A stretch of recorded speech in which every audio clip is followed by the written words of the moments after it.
So, welcome to the Coach's Corner. This is Karen Graves, and I am so happy to have my guest today, Mr. Jay Noggle, who was the person who introduced me to Blab.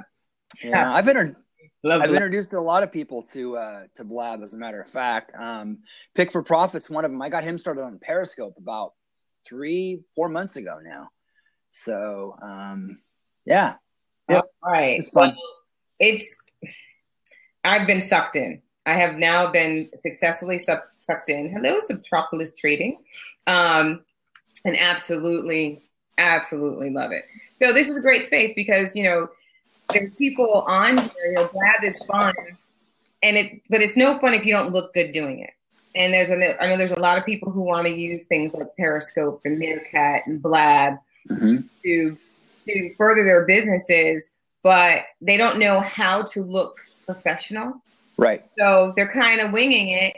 And for some people, the winging it can work, but for most people, Mm-hmm. not so much. And Jay, I've been seeing a lot of, poor lighting choices, a lot of, I actually saw one young lady yesterday. She was wearing, like black, and she was and a woman of color, and she's sitting like this Okay. in her seat and in a dark room. And I was just like, wow, the impression that you're making is not one of high energy and making me want to know more about you. It's actually kind of got me pushing away from you. And I think in platforms like this, it's really important that we look like Right. engaging and Yeah. exciting. We draw people in. So I'm so happy that you're here today to share, what are some of the tools and the tips and the strategies that Mm-hmm. we do to look really professional on camera without having to have this extensive budget. Because I've seen people with the microphones and the big headphones, and they're looking like, the Howard Sterns. And I Right. don't necessarily want to go for that look. I love the natural look, but I don't want to look slouchy either. So what are your suggestions? Right. Well, let's start with this. Let me give a little bit of background as to how I actually came about and acquired this information. So it started with me back in 2000, and I was in sales for a local CBS affiliate for local TV advertising. And so the problem was that it was a small office. There were like twice as many salespeople as there were production people, which means that. So the way local television works is it was my job to go out and get people on the air, sell them a schedule, and get going. But you can't hang a schedule on something that has no commercial to air, right? You can do a schedule, but until you actually have the commercial done, you can't start the process. Okay. And so there was a hang up with that because, again, there were twice as many salespeople as there were production people, which meant that the production end of it got hung up far too often. And it stressed me out. It caused all kinds of problems. I got pissed. And what I did was I went out in 2001 and bought a little mini DV camcorder. And I decided to actually, because I was creating the commercials anyway, I was writing them. I just wasn't shooting them or editing them. So I thought, I'm going to do this on my own, submit the tape, and call it from out of house, make up some fake production company name, and they're not going to know the difference, right? Well, it was horrible production quality, back in the day, because there just weren't the tools. And so I got it done. I got the spots done. I got them in. We got them on air. They looked like crap, but the message was good. So that's something else that's really important with this process too, is, if you've got really good content, sometimes people will overlook the technical, the mechanical things. Mm-hmm. But if your content sucks as well, they're not going to overlook anything. They're just going to like shut you off. Right. Right. So that's where I started to really learn a lot of the psychology with all of these things, clear back then. And so then from there, I went ahead and went out on my own, started a local video production company, did some local agency work. I took some of the clients that I had from the TV station with me. And so I kind of grew that a little bit. I'm on the Oregon coast. I'm in a really small area. There's like 25,000 people in this dual town area that I live in. There's 70,000 people plus in the entire county. So compared to what most people are used to. I live in a really small remote area.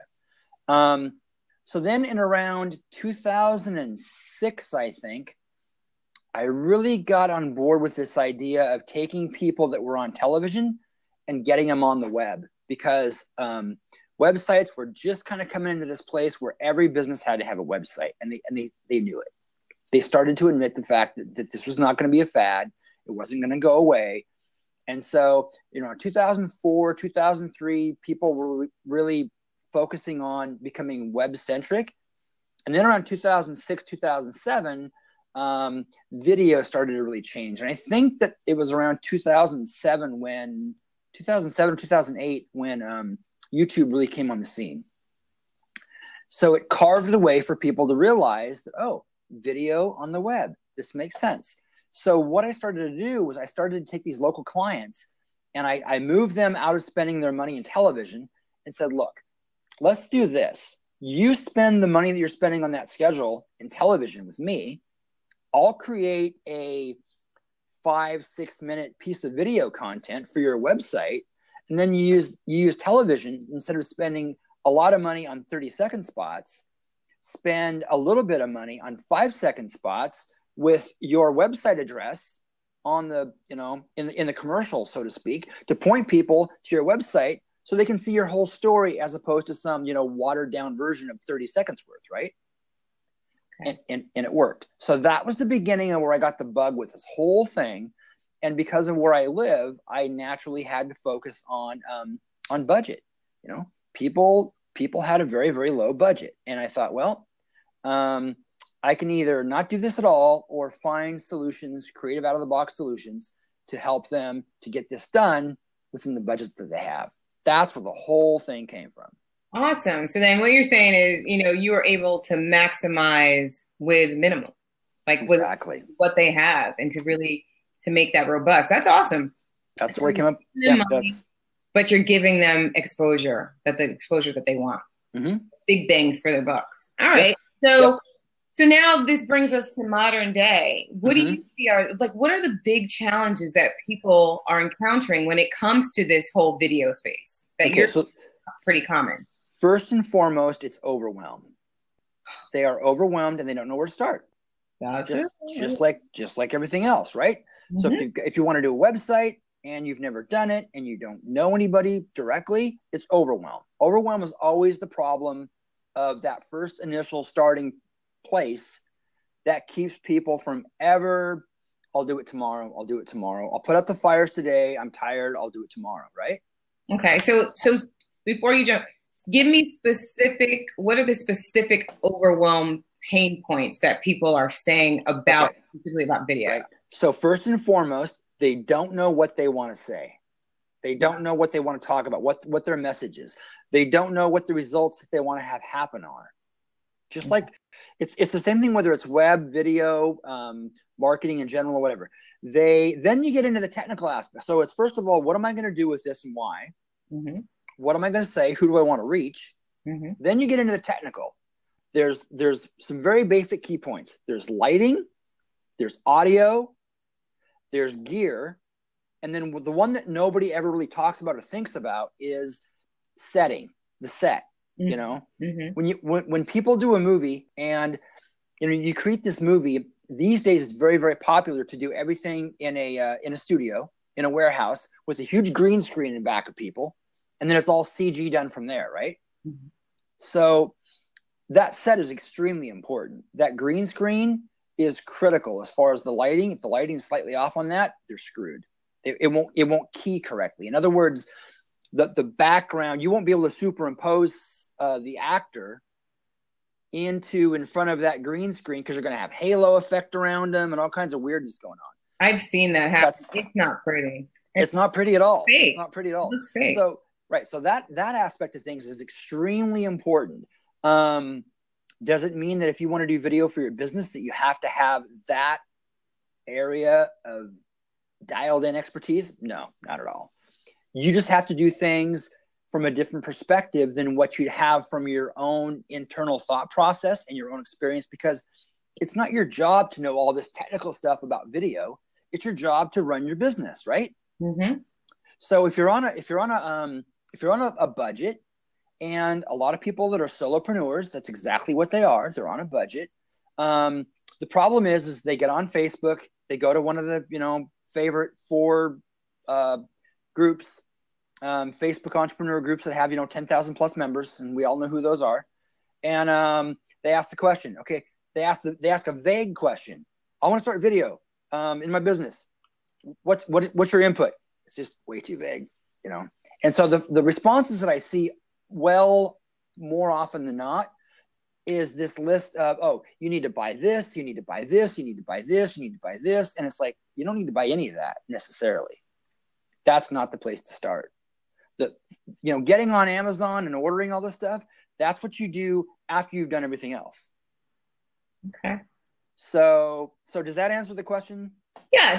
Up to this point? Absolutely. So then what is your recommendation, like, as far as just getting started? Because I everything that you're saying is absolutely what I've heard goes through people's head. And Blab, for whatever reason, was easy to step into. Right. I can't tell you how many videos I've done that have to hit the, edit, delete button or the delete button before they ever hit YouTube, or I need to sit in front of this camera and say what I'm going to say, and just not even feeling good about the finished product. So it gets deleted. So how, what's the first thing that I need to let go of in order to even just start getting into, that's going to make me feel good about being seen on camera? Okay. So one of the first things is, and I'm offering a service that it's a virtual setup service, and we'll get into that in a little bit. But with this service, one of the things I want to do is I want to get on camera, say like Karen, with you with your smartphone, and I would have you via FaceTime video or the new. By the way, there's a hot tip here. If you want to mention this in the chat, this would be awesome. That's it. For those people that are on Facebook Messenger on your phone, they now have a VoIP service, audio and video. So it's a voice over internet protocol like Vonage or Skype. It's built into Messenger, and you can choose either an audio call or a video call. I use it all the time. Karen, you and I have used it. The quality is amazing.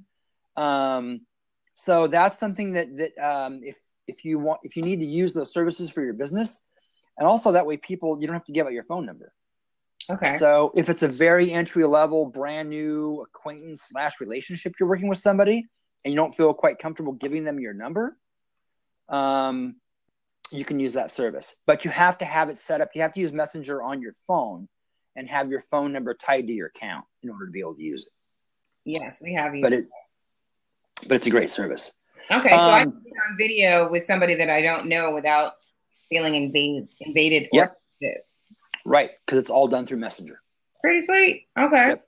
So, so then if I'm hearing you, then the key is to look for the quick tips and the simplest tools to start moving forward. Right. So starting out of it. Yep. Starting with the end in mind. Here's the issue. If you look at anything in life that has multiple facets, angles of things, little pieces of puzzles, at the end of the day, when you've tweaked things in various of those aspects, facets, whatever you want to call them, 5% on each one, the result becomes far better than the individual pieces of the parts, right? I'm not really probably conveying that very well, but the point is that if you tweak your lighting by 5%, if you tweak your audio by 5%, if you invest in if you take some time to do your setting, all those things at the end of the day combined will make your finished project look far, far more pro. Okay. Just because you've taken the time to understand how those things work, right? A lot of people don't know that. So this is some very simple, somewhat basic information, that little tweaks that people may not know or be able to figure out on their own, that combined, especially at the end of the day, will make your project look way, way better. All right. So then it's little tweaks, big impact. All right. Exactly. then let's go into the little tweaks. Because here's the thing, Jay. I'm blabbing every day. I'm on blab every single day. I'm not so crazy about my lights. I'm not so crazy about I like my wall, but the reason that I'm sitting the way that I'm sitting is because my daughter used my wall for her artwork, which is absolutely adorable, but not necessarily the image I want to convey, right? Right. So I'm sitting at an angle. Good, bad, I don't know, right? So these are the little things that I think if I had those insights and those tips you're going to share would make a huge difference, even in just how I feel on camera. And I think that this is the information. You guys can drop ones in the box, and welcome to everybody who's just coming in. Hi, Kim. This is the types of information that give us the goods, because we want to know how do I look good, even on my, because seriously I'm on Periscope and which model is that, by the way? It's my 5S. Don't let No. Do you realize the camera that you have in that phone?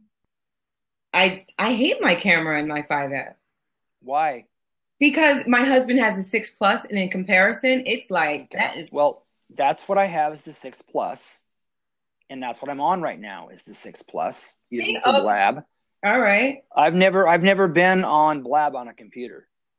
I've only done it on the iPhone. I was mistaken thinking when I first heard about it that it was a mobile platform only. I didn't realize it was actually desktop. All right. So here's the difference. I'm on my Mac, right? I think I look a little fuzzy. You're on your 6 Plus and you look clear as crystal. What's up with that?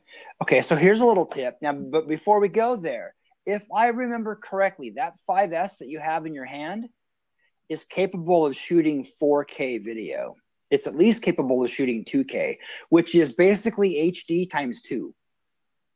4K is HD times 4 resolution. On your 6 Plus, you mean? No. On your 5S. Really? Yes.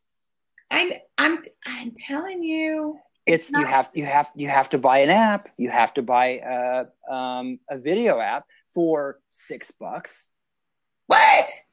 For $6. It's called Filmic Pro. FILMIC. FILMIC Pro. I think it's a $6 app. And back on my 5, I didn't have the 5S. It was able to shoot 2K video on my 5. So that's HD quality video. It's HD times 2 quality video. Times 2 quality video. That's that, right, Kim? Kim's like, oh, wow. Yep. And see, this is what I'm talking about. This is where information is power, because most people do not know these pieces of information. Okay. So let's segue for just a half a second with your phone and my phone. And there's a situation where your phone would shoot better video than mine would. Do you want to take a stab at what that might be? No, I have no idea. This is way too practical and nobody ever thinks about this. What is it? It's a phone, right? Yeah. It gets shoved in your pocket, in your purse, wherever. The camera lens sticks out. It's got fingerprints and smudges and peanut butter and jelly all over it. That is so basic, it's sad. Check your damn lens, people. That's probably been my problem all along. We're done here. We can go home. Problem up. That's like. Thank you. PayPal me. I'm just sad even thinking about it. I'm like, what? Yeah. Wow. I did think of that for my Mac, even though it's still. Any tips for the Mac, for the desktop? Don't carry it in your Don't carry it in your pocket. Okay, dang it! I'm having a hard time getting it in my pocket. Here's my problem. My Mac, I've got a G5. It's a Power PC Mac. It's pre-Intel. It's a great big huge aluminum box, and it's antiquated. I might eventually go ahead and update to a MacBook Air, but I'm far more inclined to go with a new MacBook Pro. I'm sorry, with the iPad Pro. Really? Because I'm all iOS. It's been confirmed that the iPad Pro, if I understand correctly, it's got 4 gigs of RAM. That's a lot. That's a lot for a mobile device. For a little iPad. I might have to. Oh, wait, I was trying to get in. Dang it! I was trying to get in to see if you could see what my camera looks like. How much does the iPad Pro run? Kim wants to know. That I don't know. I haven't looked into it yet. I'm scared because I know as soon as I figure that out, I'll want one. I know that the Air is like 400. I don't know how much that. Yeah, I think the Pro is going to be closer to 1,000. It's probably going to be like an entry level 64 gig. Probably like $800. Okay. But here's the other thing too, this is a total segue, but this is like some freebie information. If you've got an iPad, if you've got at least an iPad 2, I have the 3. So if you've got an iPad or an iPad mini, or if you've got a larger screen, like a 6 iPhone, you can create content on those devices. I'm going to be starting to do a course real soon on content creation for iOS. So you can do graphic design. You can do a little bit of coding web-wise. You can do that all day long because that's just text. You can do video production. You can do business documents. You can do anything you need to do on, say, a MacBook or a computer. 90% of that plus you can do on a mobile device these days. That's why I'm pro iPad Pro, because I see what Apple's doing. Apple's moving in that direction. They are going to be pushing people in that direction very, very soon. And if you think about it, why would anybody want to be tied to a desktop when they could have a mobile device with a detachable keyboard that they can be sitting on the beach someplace? Yeah, you can use a laptop. That's true. But it's coming. It's coming. So that's a whole nother show. But what about, do we have anybody who's not iOS, Team iOS? Like, if you aren't, then hit a comment in the box. Mm-hmm. I think it looks like we have some Team iOS or so. So that's good. Yeah. Because what would you say to the people who are like on the Samsung side? Android? Yeah, I was like, I don't know what they're called. It's come a long way. And I defected from Android for iOS because I got my first iPad when I found out that they had the music creation GarageBand app on the iPad. I was like, oh, hell yeah, I want that. Because back in the day, I was doing I had keyboards and synthesizers and drum machines and modules, and I was, creating and recording music, right? Mm-hmm. And I had to have all this gear. And now within that little box, music creation wise, it's amazing what you can do in that little box. Okay. So I don't need the peripheral stuff. No. Okay. So no. You can use it and you can add it, but you don't have to have it. All right. So then why do I see people who are like, I mean, they might not know better, but what is the benefit to me of going out and getting like the microphones and the boom? Like, oh, I'm about to get a boom mic. And I'm like, really? Okay. Do I need it? Now that's a different story. That's a different story. Okay. So let's go into the mobile microphone situation for just a moment. If you're going to do video, like right now, I'm about 14 inches right here from my iPhone. Now it's in a stand and I'm on the headset, but if I didn't have the headset, the stand would actually block my microphone. But if it was not blocking it and I had it horizontal, the mic, I'd be close enough proximity to it that it probably would be totally acceptable quality for video production. The problem is when you're falling away and you're like 18 inches or more, especially like 3 feet or more, that's where you get all that ambient room noise and echo type, sound, and you don't want any of that. You want things to sound, like if I'm here and then I move this away, there's a difference. Yeah, big difference. And that's just the microphone within the earbuds. That's why you see people using these Apple earbuds, the white earbuds, on these types of platforms all the time. So they're, for what they are, they work. They work fine. Okay, so they're sufficient. So then the people who are using the microphones as a booster, they're just boosting. They're just No, not necessarily. Okay, so this is my mic. This is an Audio Technica ATR 2500 USB. Okay. Okay. The de facto microphone for podcasters is the 2100.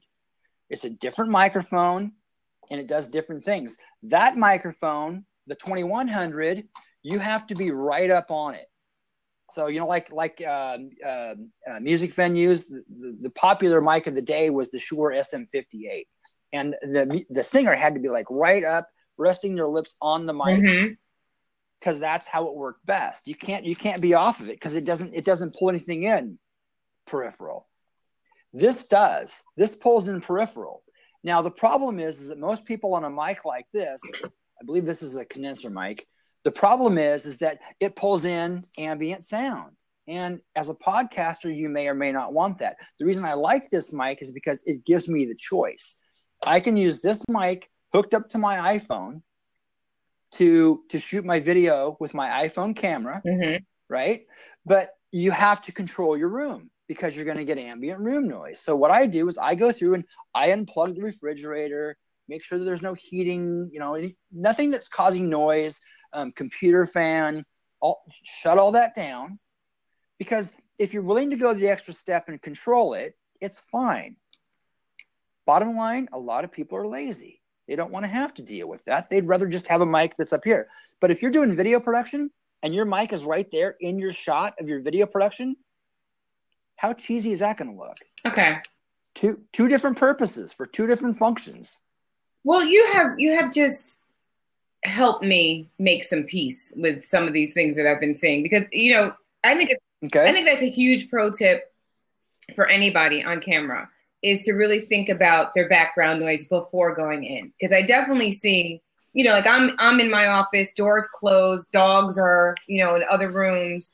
I'm in a pretty quiet environment. So you heard my phone ring, which was like, who calls house phones anymore? That's my landline. Who even called it? But anyway, yeah, I don't have one. Yeah, I don't even know why we have. Anyway, long story. But you know, for the most part, the whole goal is, if you want to look like a pro, then think about your ambience and your environment and the set that you're presenting. Because I've seen so many videos where, or, you know, like streams like this, or even videos where people are like, and I'm standing at the airplane, you know, airport, and they're like, and I'm like, okay, you're shouting now, can't hear you, dogs, birds, kids, yes, probably trading exactly, you know, and it's detracting from whatever that message may be. That's exactly it. That's exactly it. Like you said, if you take that one extra step to control the noise in your environment, and whatever that means, change your environment. If the environment you have is not conducive to video, then that can make a difference on the impact. Yeah. Yep. So for one example, so back to this mic again, and how I would use it for podcasting as opposed to video production. What you can do is you can take, and this is a bootstrap known principle for people that are in that world. You take a cardboard box, you line it with polyfoam, you put your mic inside of the box, and then you basically have controlled 1, 2, 3, 4, 5 spaces of what gets to that mic sound wise. And if you're right in front of it, and then you just lower the level to where it's appropriate, you know, -3, -5 dB in the space where the little VU meters that you can watch, and they give you feedback and tell you where you're at, you're golden. So a cardboard box and some foam. That's it. And I can have better sound quality. Better sound quality on that type of a microphone. Okay. So you have to know what you have. Another thing you can do if you're going to shoot with your smartphone in general, you use either one of these earbuds. If you don't want the visual, then you buy what's called the lavalier mic for like $29. Yeah. So clip-on. Yes, the clip-on lavaliers. Now, can you recommend any particular brand or? Audio Technica makes one. The one that's really, really hot right now in the industry is called the Rode, RODE is the name of the brand. Okay. And it's called a Smart Lav mic. And I think it's around $79. RODE, the Rode mic? Rode clip. Rode a smart lav mic. Smart lav. Mm-hmm. Approximately $79. Okay. Yep. And for Like people who are just jumping in, so let me just back up a little bit. We have Jay Noggle. I have now deemed him, he's the video guy. So Jay, run with that. But Jay, is our resident expert on how to have that professional imagery that you want to have, that, in broadcasting, without spending, a ton of money and investing things that you really don't need. Now, what he just went through was how to use your laptop, your smartphone, and to, he said that the best sound that you can use without making further investment, you can, sorry, there's that phone again. You can make without further investment is basically the earbuds that he has in. Mm-hmm. Your earbuds are good enough. Yep. To get started with, just as long as you get started, and using those in a room that the noise is controlled in. Right. But he also said if you want to up your game, then you can get a nice pro clip-on mic. Mm-hmm. That's the Smart Lav for about $79. Or you can also then upgrade to others, especially if you're doing like podcasting and things like that. You can Right.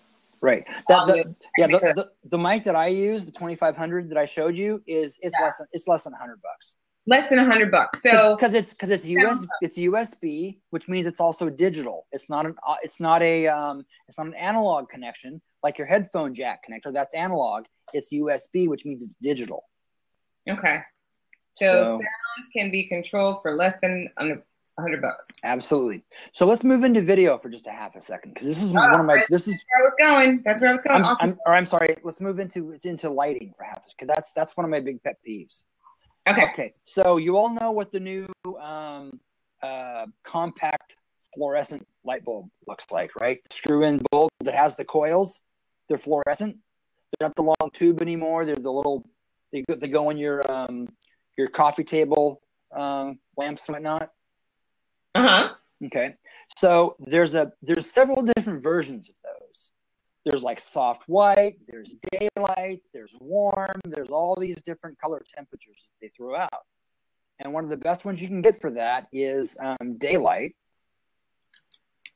I can't remember what the color temperature is off the top of my head. So again, I'm not, some people know this stuff inside and out, and they have all the numbers and stats and specs and everything all dialed in. I just know what works and why, and that's good enough, right? Mm-hmm. So you use one of those. I saw somebody on one of the groups do a test video of some $200 light that they bought, and it's some round fluorescent light with the special bulb, and they had it right in front of their webcam, and it was still too harsh. And I'm just like, really, all you needed to do, especially if the bulb doesn't get too warm, take a piece of wax paper. If the bulb gets too warm, get a piece of baker's paper, put it over the bulb, rubber band it, and what happens is that white paper, not regular paper per se, but like a wax paper that's somewhat translucent, it creates a barrier and it creates a diffusion technique. And that's the diffusion is what like all pro photographers use. I know this because that's my background. I grew up in a family of photographers. My dad was a portrait photographer growing up. We have a picture. We have a question. Yeah. Photographer. Vicky wants to know: can you let that touch the bulb though, like wax paper? It depends. Those compact fluorescents typically don't get that hot. The higher the wattage, the warmer they get, and the longer the duration. So like parchment paper. Parchment paper would work for just to be positive, just to be sure. Now, if you're going to use a regular old school incandescent bulb, that's more of a daylight temperature, which they do make those. They're just harder to find. Those things put out serious heat, and you have to use baker's paper on that, parchment paper. Okay, let me tell you this. I'm using this. Whoops. Oh, got a mess to clean up. This lamp right here. Mm-hmm. Touch this baby, you will burn every fingerprint off your finger. Exactly. Super duper hot. Like it's like even now, like my laptop will start trying to cool down, Mm-hmm. So I'm thinking that that's a parchment paper situation. So if you got one of those bulbs and Yeah. replace the bulb in that lamp that you already have for $4 max, Yeah. and then took a clothespin and then clothespinned a piece of wax paper over the face of that lamp, you'd have diffusion. Huh. Okay. So now here's the trick too, and this is difficult. Because you are a woman of color, you may need to have a little bit more projection of light. So the more diffusion you have, the less luminosity you have going on. Yeah. So you may need to go with the next step up of watts of the bulb to get the effect that you need to have happen. Oh, you just gave Vicky a ding, ding, ding. She said she's using a canister light Okay. from the hardware store, Mm-hmm. cheap one that she picked up at the hardware store. But she needs the clothespin. She's like, that's a really good idea. Yeah. You're trying to figure out, probably trying to figure out that diffusion. And you guys, the seat's open if you have specific questions about your lighting, and maybe you're in a room and you want Jay to look at your setting right now and just to give you an idea, then absolutely. Hey, Melanie, appreciate that. Don't know what that blab is about. I'm gonna take that off of there because that's not the environment. Really appreciate people stepping in the room and not drop dusting their stuff. Right. We're here for Jay's video tips. So, but if you're sitting like in a room and you want, you like that, Mike? Yeah, I'm like, you just prop dust and dropping your stuff. Yeah. Then come on camera and let Jay look at your space right now and say, sure, this is how you can do some quick fixes.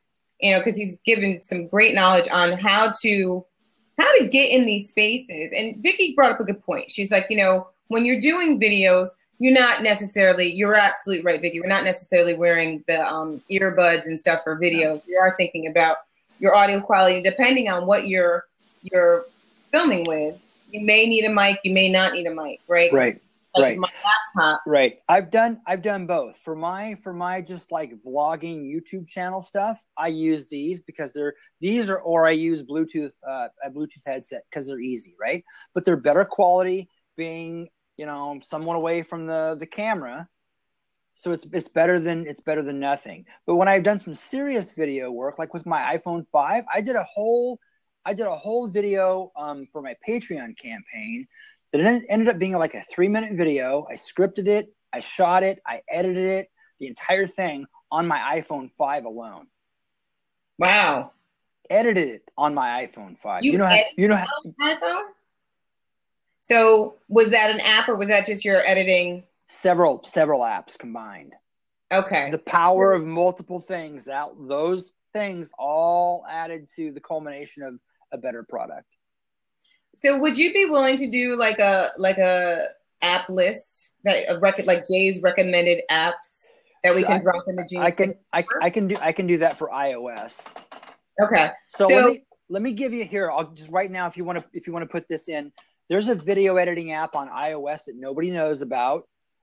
It's $6. Oh, it's cute. It's called Cute Cut Pro. What is it called? Cute, like isn't that cute? Cut, like scissors, Pro. And this thing is amazing because it gives you the power of what you'd be able to do on your laptop or desktop video editor on your mobile device. What? The reason I say that is because on mobile video editing, all they typically give you is one timeline. So all you can do is your piece of video and then cut and then new piece of video or a photo. So it's just one timeline, cut, transition, and you keep going, right? This has multiple timelines that you can actually layer pieces together. It's called compositing. So you can do basic composites on your mobile device now. Really? It's epic. Nobody knows about it. I've spent 18 to 24 months researching and testing and playing and trying all this stuff, and that's why I know about it. See, we all need little Jay in our lives because there's all of these ways that we can look like pros and nobody knows. And these are also things like what we're trying to do here is trying to help people get rid of the excuses of I'm not looking good on camera, so I got to break the whole excuse chain right here. Yep. You can get on camera, you will look great, but you don't have to, you know, go to a warehouse and have people video you. Vicki, I'm going to let you in too. So yeah. Mm-hmm. Yeah. All right. So I'm going to let Vicki in. Okay. Vicki, I think, is doing some video stuff. Hey there, Vicki. Yeah, Nice. Sorry. Wasn't sure if I was pretty enough for camera, but yeah. I didn't turn my light on because, and I can't show you what I have, but I've got one of those round canister lights. Mm-hmm. I picked up at an auction years ago, one of the, a boom. Yep. It doesn't have a mic with it, but the boom, you know, part of it. And I'm really impressed. I've got that attached right ahead. I don't use it for my regular video stuff, but just for sitting here. So let me turn it on and you can see the difference. Or the regular people. You guys know. Okay. Okay. So that's cool. So she does it like, you should see on her laptops and stuff and on air. Mm-hmm. She does a fair amount of videos, I'm sure. Yep. Follow Miss Vicki. Oops. And for anybody who's watching, you have questions specific to, you know, what do you want to know? What do you want to get out of Jay, like you said, he's been doing this for like almost 20 years now, Jay? No, I started my actual video into things back. He should have just said yes, folks. He should have said yes. But no, go ahead. 12 years ago, maybe. Okay. So over a decade. Yeah. He's got a lot of experience in this. He's figured out some of the shortcuts on the apps and stuff so that you can make the most out of the devices you already own. Right. Because here's something else with apps, okay? Or editors. Nobody looks at a piece of content, especially online, whether it's on YouTube or on Facebook or someplace else that it's embedded. Nobody looks at that video and says, oh, that was shot on this camera and edited on this platform. And nobody knows. Nobody gives a crap. It's just either it's good or it's not. It's that simple, right? It's what degree of good is it? It's how good is it? Not photography example. I think it was Ansel Adams, the famous black and white photographer. Mm-hmm. He was known for taking these obscure little cameras and making even pinhole cameras and stuff and doing wild things with them that were amazing because he understood the mechanics and the basics and the foundations of what makes this stuff work. Really? If you don't know those things, you're not going to come up with the results. When you know those things, you're going to be able to tweak results. There's a group, not a group, but it's a couple guys, and I can't remember their names, but they'll take like the instant cameras, just the regular instant cameras, and they'll even take the instant cameras that can't do much of anything. Yeah. And it's like a little contest thing that they do, and they give it to people that know what to do with cameras to have them take pictures. And I mean, you know, when the picture comes out at the end, when you have an actual picture, you don't know what it was taken with. I mean, that's true for anything. Yeah. So I mean, it was really good. They're really good. Impressive for these little do nothing cameras. Right? Exactly. It's a matter of knowing what you have in front of you.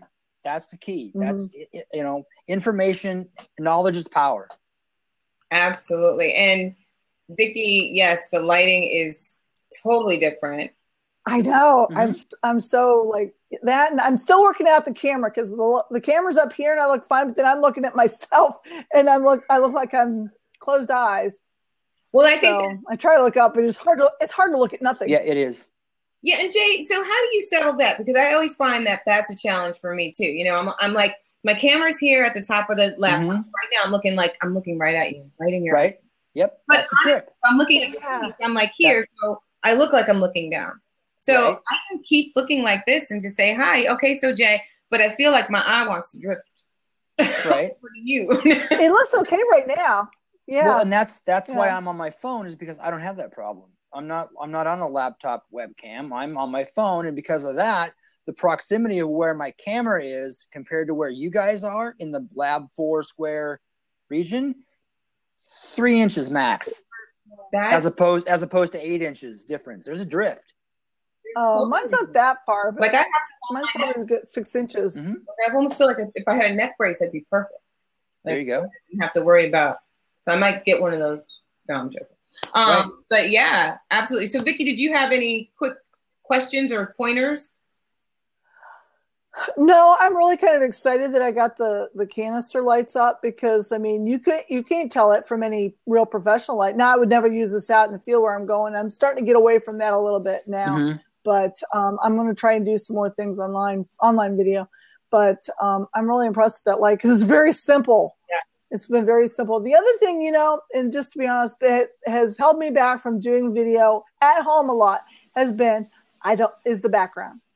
Now, you can't see, it probably looks pretty decent to you, but it's a mess back there.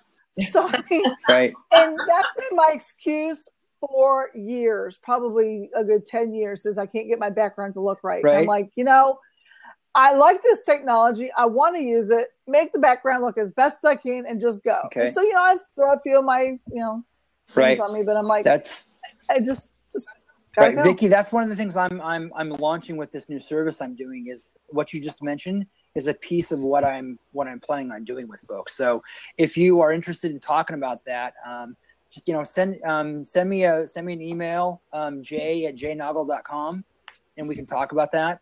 So, but that's a big piece of it. And you said it, that it's that limiting issue.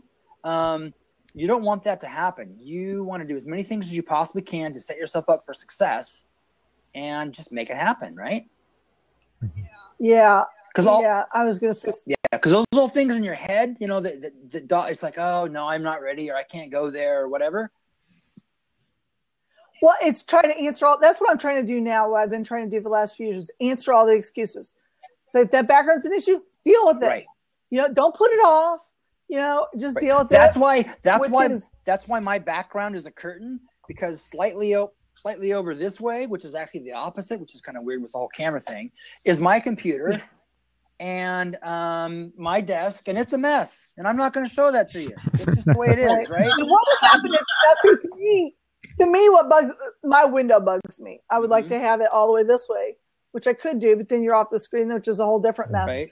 But how is your Jay? How is your curtain? Because see, that's one of those things. You know, your curtain comes off just the edge of your curtain comes to right about here. Right. So I see that much of your room. Right. So I'm like, all or nothing to me. And I know several people that do that, and they do the curtain thing and all. But this was just something I came up with on the fly a few months ago that just worked because it was easy. My house is really old. I don't have any space per se that has a lot of wall space. I've got a room upstairs that I'm probably going to go ahead this winter and rework the entire room. Paint it white. And yeah, exactly. The whole Apple, you know, commercial process, and do that whole thing, and then light things appropriately. Go from there. It's not that expensive, guys. I used to work in Toronto. I'm a coach. Yeah. And I used to have face-to-face clients. And then when I moved to New York, and if you know anything about New York, you live in an apartment and it's like 8x8, like a little shack. And so one of the things I wanted to make sure transitioning from one-on-one live coaching to online was that there was no distractions behind me. So right now, you guys would not believe this, but I'm in a small space, maybe 4 feet by 5 feet wide. That's it. Right. And what I'm using is a light to magnify the screen. And that wow. Look at that. Yeah. Yep. And look at what Bruno has on that. That's diffusion over that light, isn't it? Yeah. That's why you've got that nice even. Yeah. Yeah, exactly. That's why you've got that nice even lighting. And there's three different lighting switches that you can program. Each one gets lighter and brighter. So right now I only have it on one. If I turn up the second one, it starts to get a little too bright. So you because you're like, I got it. You got it. And the other thing I recommend too is with these lights is that you start to sweat. And so I use powder like you would on television, only that I'm out right now. This whole setup, like the light was only $100.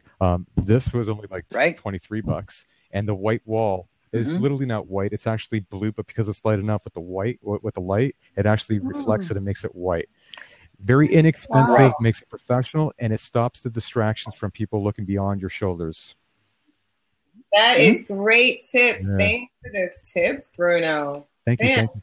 Yeah, you're far enough from the wall too, because sometimes I can see a little bit of shadow. Here, there's no room. Yeah. I'm literally. Well, some people I see that are trying to do that are standing in such a way that the shadow is almost as dark as they are. You know, so there's a certain distance that you have to get And Now, you may have found Well, the rest of the room is black. Yep. The rest of the room is black, so I turned off all the lights in the room, which prevents the shadow. So just that. Really? Yeah. Yep. Yeah. Now, here's something that's kind of interesting. If you look at this, Karen and Bruno and myself all have this situation where our background is fairly close to what we're projecting with. Most people are the opposite. They have their desk up against the wall. They're on a webcam, and so their background is their entire rest of the room behind them, right? That's what you typically see. And pretty much like Vicky's setup. Right. That's considered normal. The three of us have pretty atypical setups with this, but the beauty of it is it's controlled. And if you look at any studio situation in a real professional lighting situation, they start with a completely closed off black room, no windows, no nothing. It's a box, it's a black box, and then they paint with light. I've got a video that I did for a real estate agent. I can do a link to that later or something.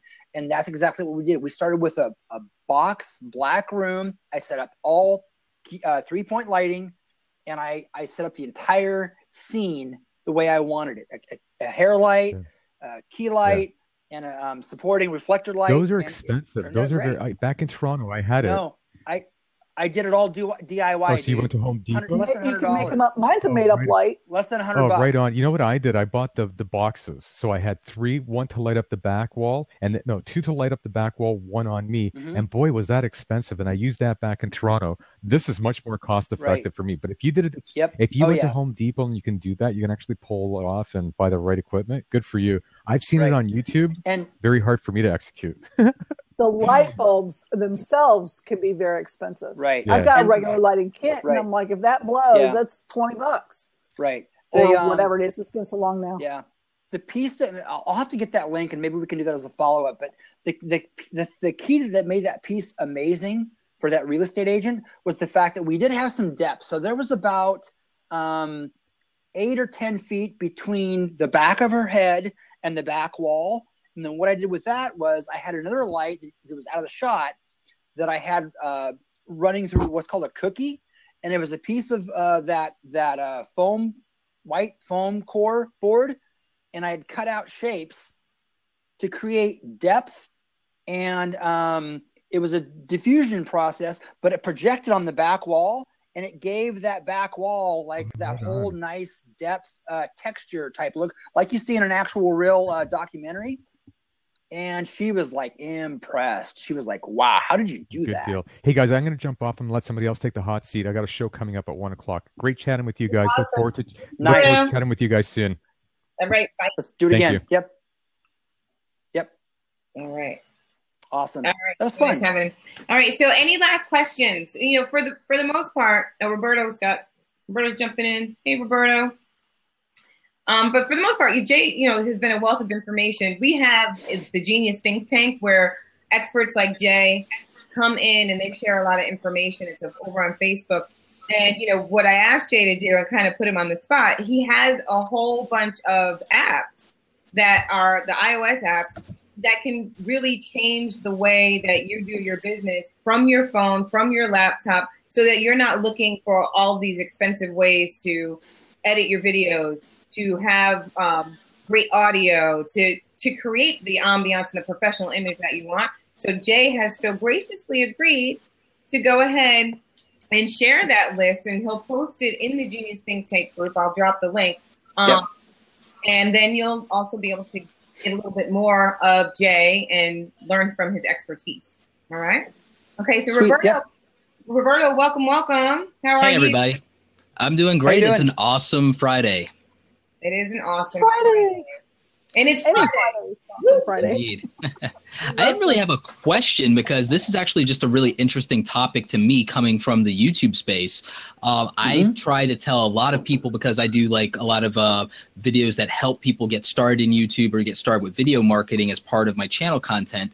And in fact, I'm doing a blab later specifically on things that people, the myths and the things that they get wrong about, especially doing it for business, YouTube specifically for business, but video marketing in general is the barrier to a lot of companies and even a lot of individuals. They think that it's really 3 things. They think they have to spend a lot of time to do it. or they think they have to spend a lot of money to do it and do it at a high quality. And then they also struggle with, well, I don't have anything to talk about. And these are three just myths and limiting beliefs that are stopping people from executing and getting tremendous value from the human to human connection of putting yourself out there and networking like this.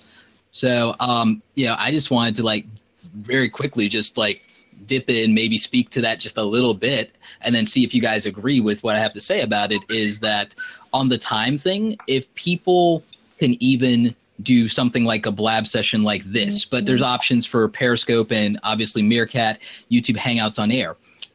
I'll tie time and cost to this because I'm on a $70 webcam, the Logitech C920. It's HD quality. The microphone I'm using is the Audio-Technica ATR 2100. A lot of podcasters use that. The audio quality for that is really good. So for about I mentioned that earlier. Okay, yeah. So I mean, for about $100, that's it.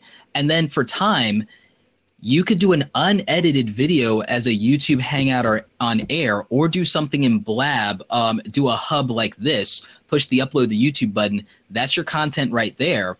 And if you got on YouTube even for 10 minutes and gave a tip or advice or answered one of the 10 pain points that you have to answer for clients or customers the most, that's good content. And it's polished just enough in terms of the production values to where you don't have to worry about editing and making it over the top super clean. It's just good, authentic, actionable advice. And that's what people are looking for. So again, very cheap cost to entry there. Smartphone, almost all of us have them. The cameras are getting better and better. You get a $20 Sony lapel microphone. You clip that on. I've had great results with that. That and the camera on your phone, more than good enough. You got your audio and you got your video there. Yep. You want edit? So YouTube has a free editor. Roberto just backed up exactly what we said in the first half of the broadcast today. Everything you just said is exactly what I went over at the beginning. And other than like you said Sony lapel as opposed to like Audio-Technica lapel, but same concept. Everything you just mentioned is exactly, so we're spot on here. We're coming from exactly the same page. That's awesome. Awesome. You're back at, you are actually right on par. And he also said that there's some apps, like there's a Cute Cut app that's little known, that if you do it on your phone, you can actually edit from your phone. Mm-hmm. I've heard of that. Adobe Premiere Clip is another one. If you happen to have any Adobe software membership, you get Adobe Premiere Clip. I believe it's both not only on the iPhone but on Android as well. For the mobile devices, if you do happen to have Apple devices, you do have iMovie. And you can actually now upload that to your iCloud as well. The problem with iMovie or any of the other mobile editors is there's only one video track. There's only one track in the timeline. So all you can do is cut and transition, right? Cute Cut Pro, multiple tracks, as many as you want before your phone. See, that's what I like, and that is, like you said, it's a little known app, and I like that because that's my style. Yep, and that's what I've done all my stuff on is that app. And what else it has is it has alpha channel support.